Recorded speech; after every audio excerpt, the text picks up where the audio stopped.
tuh makin dekat, jalan ke arah dia, terus loncat ke atas kasur. Astagfirullahaladzim. Di situ Mbak Nur inget, bahkan nenek-nenek ini ngedeketin mukanya ke arah lehernya Mbak Nur sambil ngendus-ngendus gitu.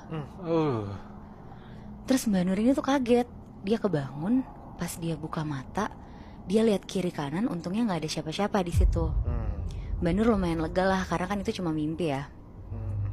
Tapi ada yang aneh di malam itu. Pas Mbak Nur bangun, dia ngeliat pintu kamarnya kebuka setengah. Padahal nih ya, setiap dia tidur, dia tuh selalu tutup pintunya dan ngunci pintunya setiap malam. Anjir, berarti kebuka sendiri? Iya, Moy. Oh. Nah, semenjak kejadian itu, besokannya Mbak Nur ini cerita ke bokap gue. Yang kebetulan bokap gue ini kan ngerti lah sama hal-hal kayak gitu. Bokap gue kayak ngedoain Mbak Nur, nyuruh Mbak Nur wudhu terus sholat. Karena kata bokap gue, dengan sholat semua makhluk-makhluk jahat di sekitar kita bisa pergi. Tapi kan Mbak Nur ini lagi dapet kan. Jadi yang disuruh bokap gue ini tuh gak bisa dilakuin sama si Mbak Nur. Iya.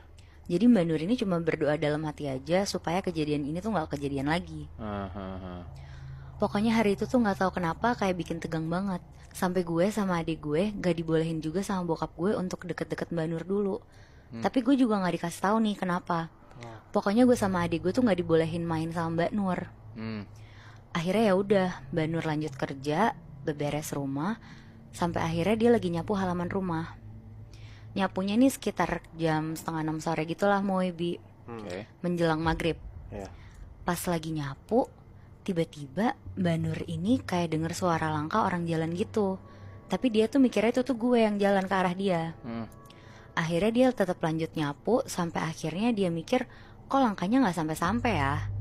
Akhirnya dia nengok ke belakang buat mastiin. Pas dia nengok ke belakang, gak taunya ada nenek-nenek yang selama ini datang di mimpi Mbak Nur. Terus tiba-tiba nenek-nenek ini tuh lari kenceng banget ke arah Mbak Nur, masuk ke badan Mbak Nur. Disurupin Mbak Nur ya? Iya, masuk, bener-bener masuk. Oh shit. Di situ posisinya gue tuh lagi nonton TV, Moy. Sendirian tuh gue. Terus gue hilang fokus gitu gara-gara denger ada suara Mbak Nur tuh lagi teriak-teriak di halaman depan rumah gue. Akhirnya gue jalan lah ke depan rumah. Karena gue penasaran, gue lihat halaman tempat biasa Mbak Nur nyapu. Tiba-tiba gue lihat pakai mata gue sendiri, Mbak Nur ini tuh kayak orang kesurupan, matanya merah melotot, jalannya tuh bongkok, terus ngeliatin ke arah gue sambil jalan ke arah gue. Di situ gue panik banget, gue lari masuk ke dalam rumah, manggil bokap gue. Pah, itu Mbak Nur di depan rumah kesurupan. Akhirnya bokap gue keluar rumah ke halaman depan.